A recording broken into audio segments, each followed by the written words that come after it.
Halimbawa, sasakaling ka ni Jade. Anong gagawin mo? Anong gagawin mo? Presence of mind. Dapat maging alerto. Dapat maging alerto. Tama. Dahil ang unang reaksyon mo talaga ay magpapanik ka. Ang unang mong gagawin ay aapakan mo ang paa niya. Try it. Hop! Pero hindi ganyan, ha? Kapag inapakan mo ang paa niya, ibigay mo lahat ng lakas mo. Gagamitin mo ang galit na nararamdaman mo kay Jay. Dahil sa laban, dapat mauna ka. Bibigyan mo agad ng malakas. Dahil unahan ng laban. Yun ang importante. Pipilitin mo ang kamay ko ngayon? Punta doon. Hawakan ng balikat. Again, ramdamin mo ang galit mo. At tuhuran mo ang tagiliran ko. Go! Yes. Ngayon, kukunin ko ang kamay mo. Pero ang counter mo dyan ay sisikuin mo ang tagiliran ko. Hindi basta siko lang. Bibiglahin mo yan. Yung malakas na malakas. Hindi mo bibigyan ng tsansa ang kalaban mo na makareact sa galaw mo. Tandaan mo, sa gera,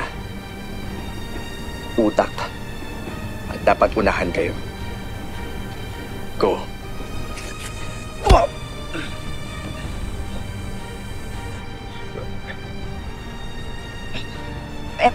Paano kung hindi bumitaw? Good question. Ipapakilala mo ang siku mo sa kanyang panga o ilong para mailabas mo ang kahinaan niya. Dito ang daan yan. Ready? Go. Good. Medyo mainit ngayon, no? Muki. Super. Ayos na nga dito. Muki, wait lang. Look, I'm sorry if I've offended you in any way. Di ko naman intention na saktan ka eh. Concerned lang ako sa'yo. Sa mga nangyayari sa'yo.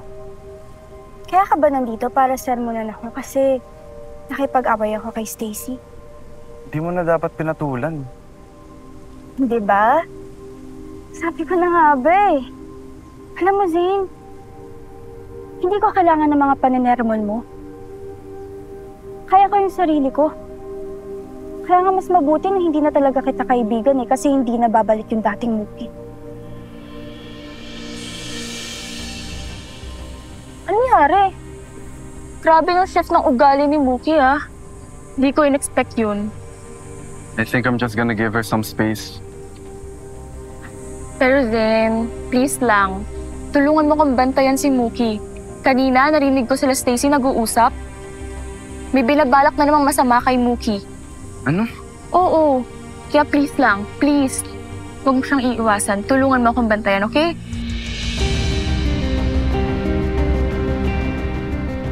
Ngayon dahil lamang ka na, susubukan mong tumakas.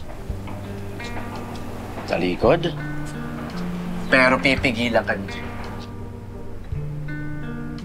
Kapag nakatalikod ka na, malamang-lamang, sasakaling ka niyan.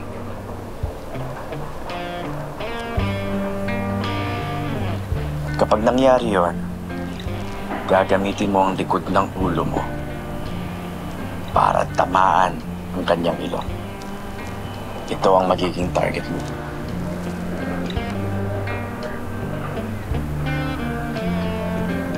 Subukan natin. Here, choke, tingin sa baba, bigay. At once na makawala ka na, kapag sinubukan mo tumakas ulit, hahawakan niya ang buhok mo. Gawin mo ngayon. Up! Doon mo siya iikutan ngayon para harapin. Good. Very good.